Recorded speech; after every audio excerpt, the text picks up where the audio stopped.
আন্তর্জাতিক অঙ্গনে পাকিস্তান এবং আফগানিস্তানের সম্পর্কে আবারও উত্তেজনা। পাল্টাপাল্টি হামলায় দুই দেশের মধ্যে তুমুল উত্তেজনা বিরাজ করছে। সীমান্তের নতুন করে সংঘাতে আফগানিস্তানে অন্তত 8 জন নিহত হয়েছে, আহত হয়েছেন আরও বেশ কয়েকজন। সোমবার এক প্রতিবেদনে এই তথ্য জানিয়েছে পাকিস্তানি সংবাদ মাধ্যম দ্য ডন।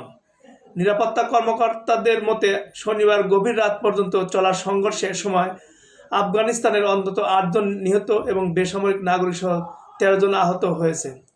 গত মঙ্গলবার আফগানিস্তানের পূর্ব পাকতিকিয়া প্রদেশে নিষিদ্ধ তেহরিকি তালেবান পাকিস্তানিদের ক্যাম্পে পাকিস্তানের সামরিক বাহিনীর বিমান হামলার পর থেকে দুই পক্ষই গুলি বিনিময় করছে।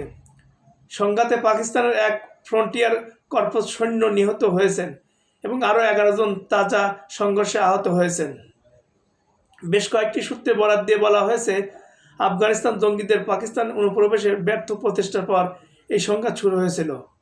এর আগে গত শুক্রবার রাতেও জঙ্গিরা সীমান্ত দিয়ে অনুপ্রবেশের চেষ্টা করলে পাকিস্তানের নিরাপত্তা বাহিনী তাদের সেই চেষ্টা ব্যর্থ করে দেয়। অনুপ্রবেশের প্রচেষ্টা ব্যর্থ হওয়ার পর জঙ্গিরা আফগান বাহিনীর সাথে যোগ দেয় এবং শনিবার